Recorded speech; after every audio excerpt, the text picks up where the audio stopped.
Well, further on this discourse of Da,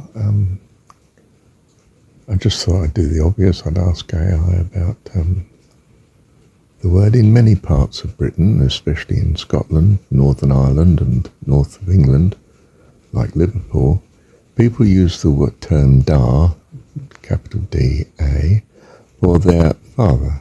This is particularly common in working class dialects.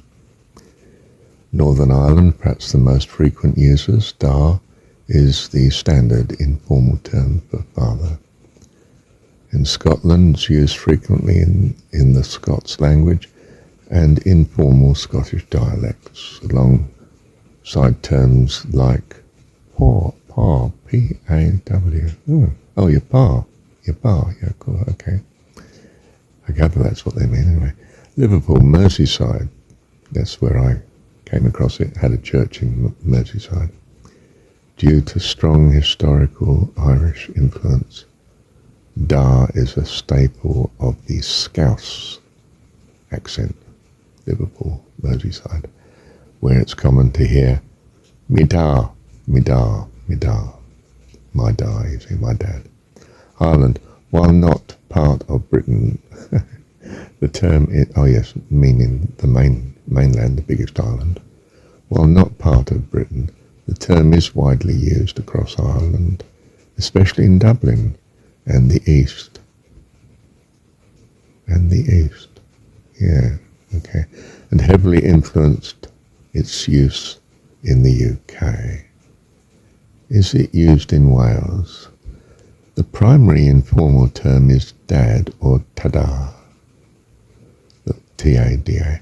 The formal Welsh word for father is tad, T-A-D, which naturally mutates into dad in many sentences.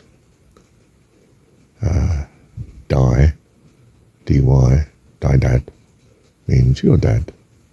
While some South Welsh speakers might use it, da is far more characteristic of Scottish and Irish influenced dialects. Common phrases, how's your da? That was a Scouse one that I was used to when I was at my church up there. I was living I wasn't in Formby, but I was up on the coast there somewhere further up, and I had in the end, but earlier I had a church in Bootle.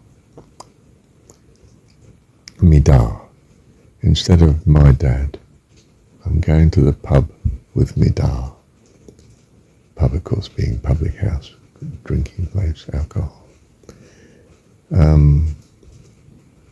The old fella, spelled A-U-L-D here, fella, F-E-L-L-A, another common regional alternative, especially in Ireland and Scotland, for the old man.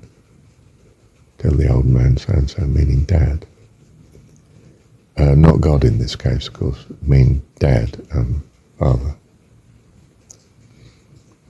Okay.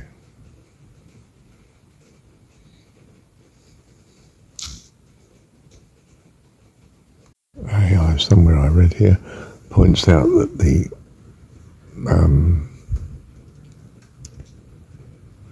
Norse tendency of shifting the p sound to f, pa, papa, pa, becomes far, father, you know. Well, an AI didn't quite say that, but there's this tendency in the Norse language to shift the sound. We might have trace of it where we still use the PH as a silent. Well, the H is silent, the P is F, as in phone, you know, English spelling, P-H-O-N-E. I would want to spell F-O-W-N, of course, for phone, in my phonetic approach. Yadar, in other words, not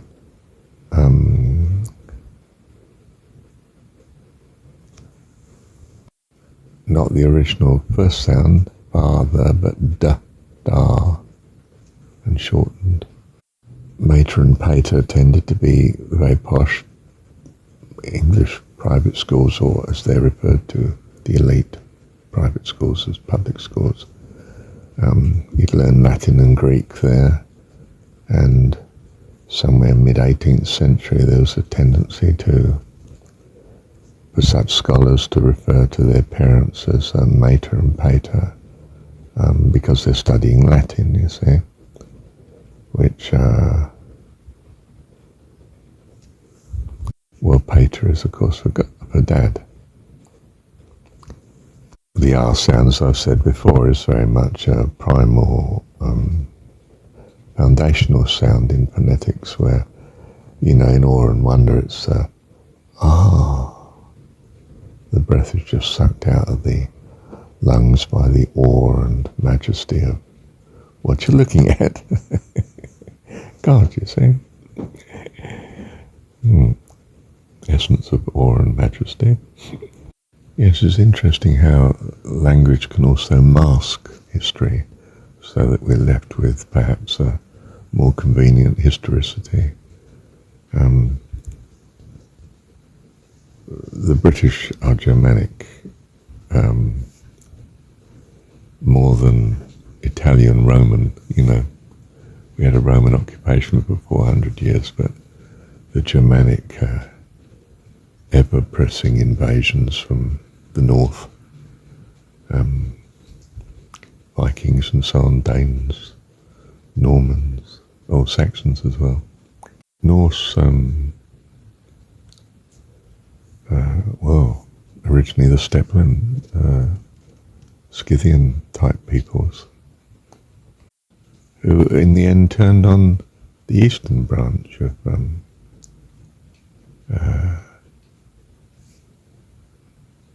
referred to anciently as Tartaria, well, not anciently, just up to the 17th century. And then an argued, perhaps deliberate, forgetting of such barbaric conquests, whether they be that or Viking or whatever, Norman, hidden in our languages, sometimes by our languages. And of course, we found that with, more recently, the British Empire, it forced its language on its subjected peoples. Here in New Zealand, it was, you weren't allowed at school to speak the Maori language. I mean, it was just not allowed. You would be punished.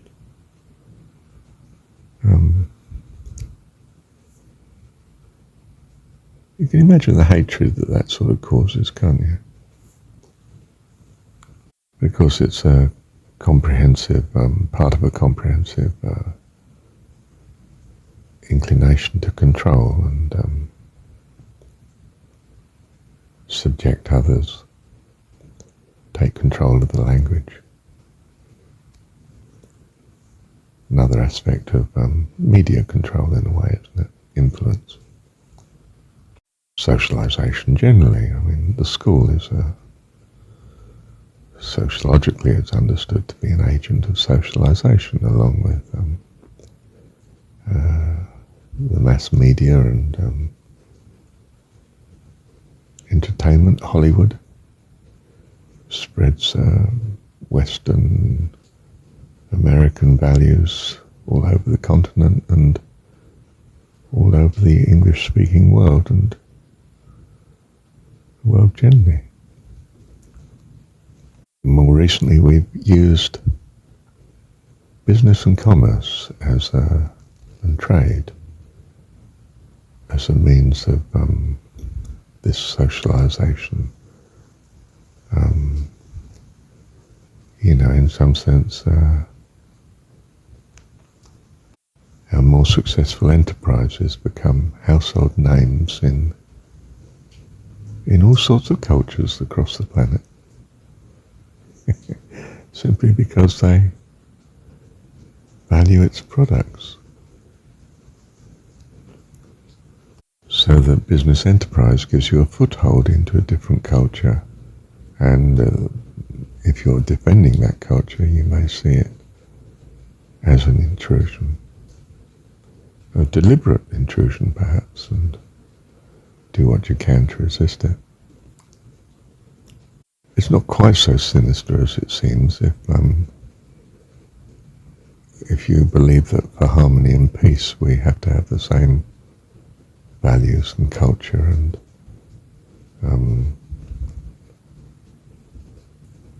we're increasingly trying to go for some multiculturalism culture, but it's still a unified culture goal. So yes, you might see this as good or bad, it depends, doesn't it? Problematic perhaps. But it is the stuff of wars, isn't it? If I identify with a certain group, some are in members and some are out, and division could result in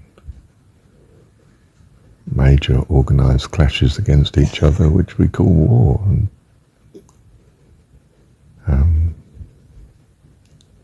all sorts of terrible things can happen then.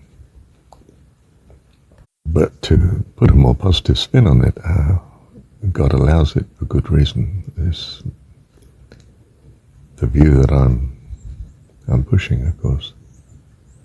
And we come to know what we value and what we reject. And we hope and trust in our Heavenly Dad that He's leading us the right way accordingly. The right way being, in some sense, to fullness of life. And life eternal. Thank you, Heavenly Dad. Abba. Da.